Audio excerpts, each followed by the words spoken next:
শ্রী রাধা বল্লভ। আগামী শুক্রবার অন্নদা একাদশী। যদিও একাদশী নিয়ে আমাদের কিছু কিছু ক্ষেত্রে একটু আলাদা আলাদা শোনা যায়,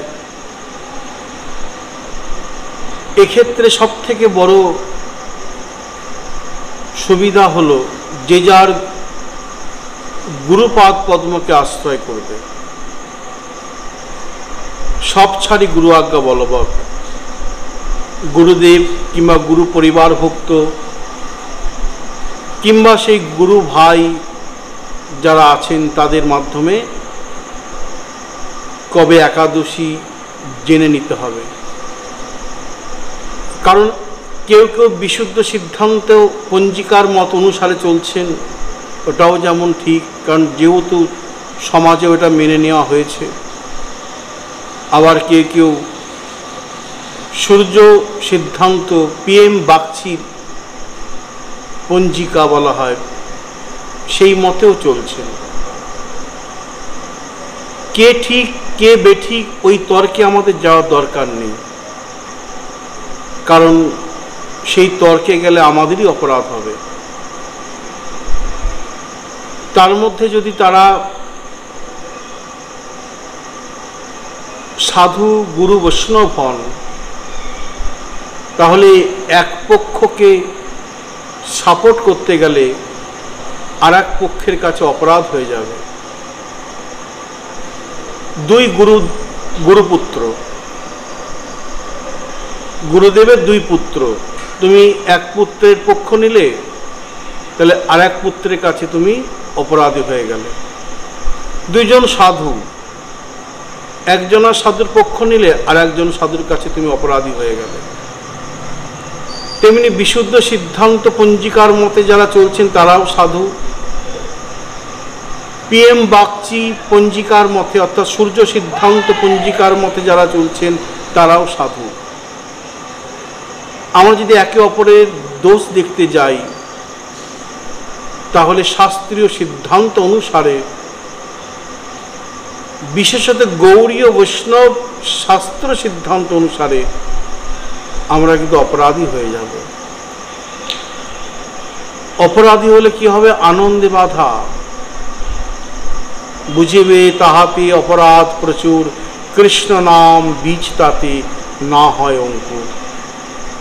অতএব এই সমস্ত বৃথা তর্কে না গিয়ে, অনেক সময় জন্মাষ্টমী দুদিনে পড়ে, রাধা অষ্টমী দুদিনে পড়ে, একাদশী দুদিনে পড়ে, পড়তেই পারে। অত সময় নষ্ট করবে না বৃথা তর্ক করে। তোমার পাশের বাড়ির লোক একদিন করছে, তুমি আর একদিন করছো, হতেই পারে। সে তার গুরুবাড়ি অনুসারে চলছে, তুমি তোমার গুরুবাড়ি অনুসারে চলছো। ব্রতের সম্মান রক্ষাটাই বড়। যতটুকুনি সময় তর্ক করবে ততটুকুনি সময় তোমার হরিনাম হয়ে যাবে, ভগবানের ভজন হয়ে যাবে। বৃথা সময় নষ্ট করো না। এক বিন্দুও যদি বৃথা কথা বলা না যায়, তাহলে শাস্ত্র সিদ্ধান্ত অনুসারে পুত্র হলে যেমন আনন্দ হয়, যে সময় সাধুরা, যে দিন সাধুরা একটুও বাজে কথা বলতে না পারে, সেই রকম আনন্দ হয়। সেই দিকে খেয়াল রেখো। অন্যের দোষ দেখতে যেও না। আমাতেই কত দোষ, পরদোষে করি রোষ। অতএব ভজনের পথে হও অগ্রসর। সময় আর থাকে কি না থাকে কেউ বলতে পারে না। রাত পোহালে আমার চোখ খুলবে কি খুলবে না তাও কেউ বলতে পারবে না। হরে কৃষ্ণ নাম জপ অবিরাম, যতদিন দেহে আছে গো পরাণ। যতক্ষণ দেহে প্রাণ আছেন ভগবানের নাম করো, বৃথা সময় নষ্ট করো না। আমরা অগ্রসর হচ্ছি ব্রহ্মবৈবর্ত পুরাণ অনুসারে আগামী শুক্রবারের অন্নদা একাদশীর মাহাত্ম্য শ্রবণে। যুধিষ্ঠির বললেন, হে কৃষ্ণ, এই ভাদ্র মাসের কৃষ্ণপক্ষের একাদশীর নাম কি তা আমি শুনতে চাই। শ্রীকৃষ্ণ বললেন, এই একাদশীর নাম অন্নদা একাদশী। এই দিনে যিনি একাদশী করেন তিনি সমস্ত পাপ থেকে মুক্তি পান। এই দিন যদি আমরা ভগবানের নাম কীর্তনের দ্বারা সারাটা দিন 24 ঘন্টা এবং সময়ে সময়ে পূজা অর্চনের দ্বারা যে সময়ে যে অর্চন, যদি মঙ্গল আরতি ভোর 4টে থাকে, আমি অন্যান্য দিন 5টায় করছি, 6টায় করছি, কথায় কথায় বলছি। বাল্যভোগের টাইম হয়তো ভালো হয় 8টা, 8:30টার মধ্যে, তুমি 10টায় 9টায় করছো। এখন জেনে নিতে হবে নির্দিষ্ট বাল্যভোগের টাইমটা কখন, নির্দিষ্ট মঙ্গল আরতি বা ভগবানকে যে ভোরবেলায় জাগানো হয় সেই টাইমটা কখন, যার যার গুরুদেবের কাছে বা যারা যারা যে সাধুগুরু বৈষ্ণবের সঙ্গ করছো তাদের কাছে। অন্যান্য দিন তো করতেই হবে, সারা জীবন তো করতেই হবে, কিন্তু এই বিশেষ একাদশী দিন যদি আমরা শ্রী হরির অর্চনটা যদি সুন্দরভাবে করতে পারি তাহলে সর্বপাপ মুক্ত হয়। এই ব্রত আমি করব, এটা ভাবার সঙ্গে সঙ্গেই রাশি রাশি পাপ স্খলন হয়ে যায়। তাহলে বুঝতে পারছো কত মাহাত্ম্য এই আগামী অন্নদা একাদশী। এর একটা পৌরাণিক মাহাত্ম্য রয়েছে। সে মাহাত্ম্য হচ্ছে এই, পুরাকালে হরিশ্চন্দ্র নামে এক রাজা ছিলেন, আমরা তার নাম সবাই শুনেছি, সত্যবান হরিশ্চন্দ্র। তিনি পূর্ব কর্মফল অনুসারে এবং সত্যনিষ্ঠার দরুন তার এমন অবস্থা হয়েছিল, সত্যকে বজায় রাখার জন্য তার নিজের স্ত্রী, পুত্র, এমনকি নিজেকে পর্যন্ত বিক্রি করতে বাধ্য হয়েছিলেন। এটা আমাদের অনেকের জানা আছে, নাহলে পরবর্তীকালে বিশদভাবে আরো জেনে নেবে। তা সেই রাজা যখন তিনি দিন ভিখারি হয়ে গেলেন, অন্যের কাছে নিজেকে বিক্রি করতে হলো, রাজার স্ত্রী পুত্র দেহত্যাগ করলো, মারা গেল, করুণ অবস্থা। এক চণ্ডালের দাসত্ব করতে লাগলো, শ্মশানে থাকতেন, মৃত ব্যক্তির বস্ত্র তিনি কর হিসাবে গ্রহণ করতেন, অর্থাৎ তার জন্য যেটুকুনি প্রাপ্য ছিল তিনি গ্রহণ করতেন। এইভাবে তার দিন কাটতে লাগলো। রাজা হয়েও বড় দুঃখী, দুঃখের সাগরে তিনি নিমগ্ন। কি করবেন, কি করণীয়, কোথায় যাবেন, কার কাছে যাবেন, কে তার দুঃখ নিরসন করবে, এরকম চিন্তা করতে করতে হঠাৎ করে তার সঙ্গে গৌতম মুনির দেখা। এই গৌতম ঋষি দৈবাৎক্রমে তার সামনে উপস্থিত। ভাগ্য যদি ভালো থাকে না, সাধুগুরু বৈষ্ণবের দর্শন মেলে। অনেক ভাগ্যের ফলে সাধুগুরু বৈষ্ণবের দর্শন মেলে, সবার ভাগ্য হয় না। গৌতম ঋষি নিজে মুখে বলেছেন, হে হরিশ্চন্দ্র, তোমার পুণ্যের ফলে আমি তোমার কাছে এসেছি, তুমি আমাকে ডাকোনি, যদৃচ্ছাক্রমে আমি তোমার সামনে এসেছি, এটা তোমার পুণ্যের ফল, পূর্বজন্মের। আর তুমি যে এত কষ্টে জীবনযাপন করছো, এটাও তোমার পূর্বের কর্মফল। দুটোই তোমাকে এই জন্মে ভোগ করতে হচ্ছে। এই যে আমার দেখা পেলে, এটা পুণ্যের ফল, কিছু তো তোমার লাভ হবেই। তো বলো তোমার দুঃখটা কিসে? তুমি রাজা, পূর্বজন্মের কর্মফলে তুমি আজ দিন ভিখারি, রাজা হয়েও তুমি অন্যের দাস, স্ত্রী নেই, পুত্র নেই, তুমি একা, এ কর্মফল। তো তুমি কি চাও? রাজা হরিশ্চন্দ্র বলছেন, আপনি তো সবই জানেন আমার এই করুণ অবস্থার কথা, আপনি বলুন এর হাত থেকে পরিত্রাণের উপায় কি? এত দুঃখ, এত কষ্ট, তার মধ্যে কিন্তু তার ভক্তি, নিষ্ঠা, শ্রদ্ধা একটুও কমেনি। গৌতম ঋষিকে প্রণাম করলেন ভক্তি সহকারে, প্রণামে প্রসন্ন হলেন। প্রণামে কি হয়? প্রণামে সর্বদুঃখ নাশ হয়। প্রণাম করলে সমস্ত দুঃখ নাশ হয়ে যায়।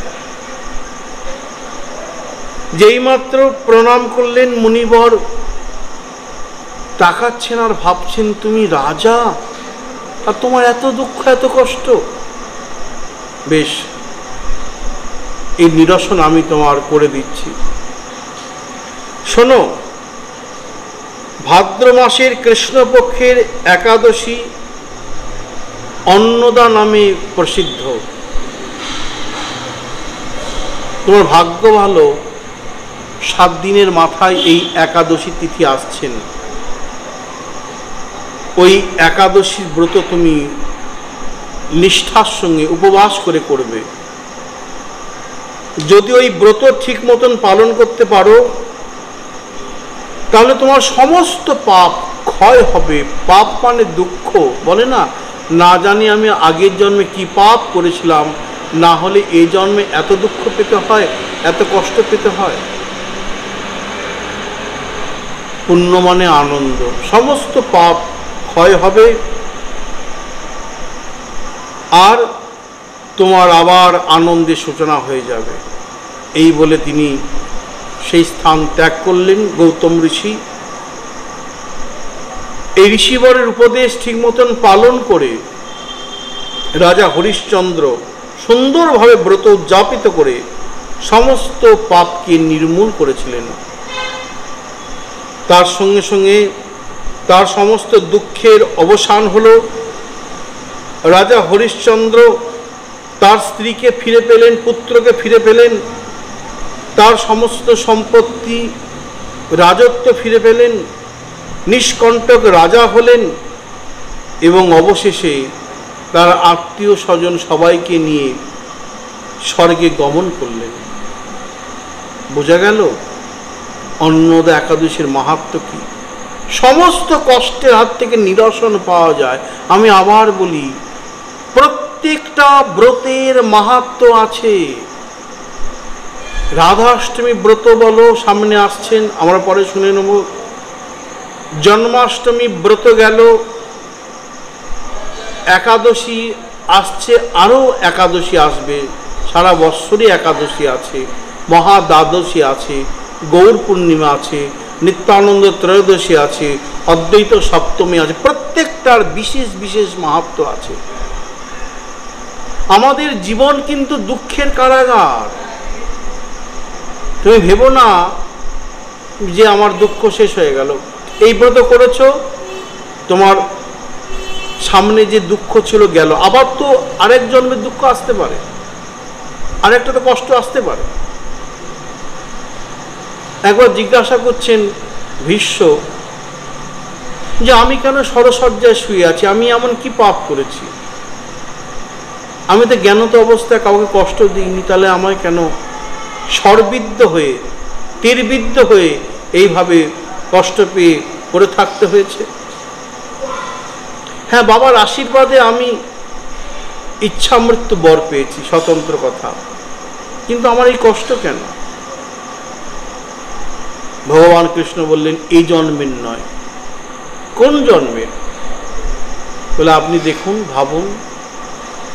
দেখতে দেখতে ভগবত কৃপাতে